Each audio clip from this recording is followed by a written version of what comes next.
Good morning. Today is section 130. The date is April 2nd, 1843 in Ramus, Illinois, for the church, and the prominent doctrine or theme, Christ to appear as man, earth is a Urim and Thummim, nature of Godhead. So the chapter heading in the scriptures doesn't give much. It just says items of instruction given by the prophet. In the companion book it says, at a meeting held in Ramus, Orson Hyde was preaching when he said, "When he shall appear, we shall be like him, etc. He will appear on a white horse as a warrior, and maybe we shall have some of the same spirit. Our God is a warrior. It is our privilege to have the Father and Son dwelling in our hearts, etc." And Joseph Smith recorded, "We dined with my sister Saphrona when I told Elder Hyde that I was going to offer some corrections to his sermon this morning. He replied, 'They shall be thankfully received.'" Section 130, originally recorded in the personal diary of William Clayton, is comprised of selections from the prophet's sermon.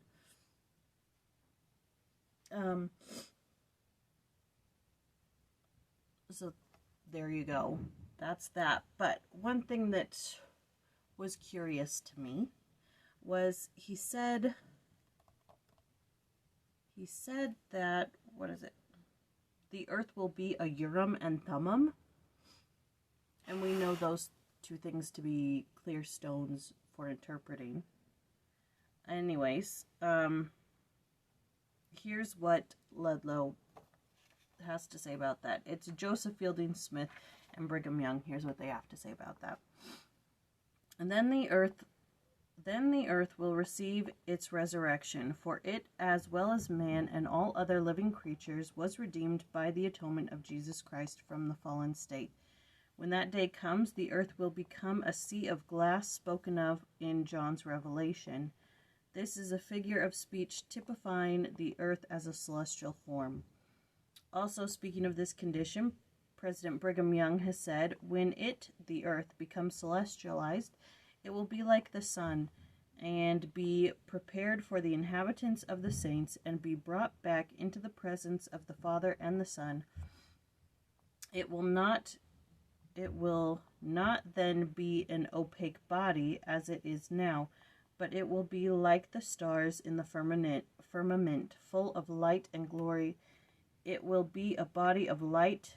John compares it in its celestial state to a sea of glass. He also said, when the earth is sanctified, cleansed, and purified by fire, and returns to its paradisical state, and becomes like a sea of glass, Urim and Thummim, then and not till then will the saints receive their everlasting inheritance. If I could speak. So there's that.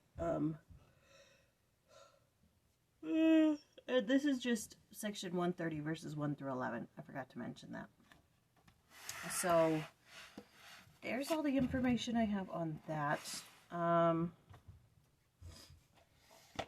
mean, not much else happens in these first 11 verses. Yeah. So that's all I got. That's section 130, verses 1 through 11. And tomorrow is 12 through 23. Yeah, so the rest of the section. All right. See you tomorrow.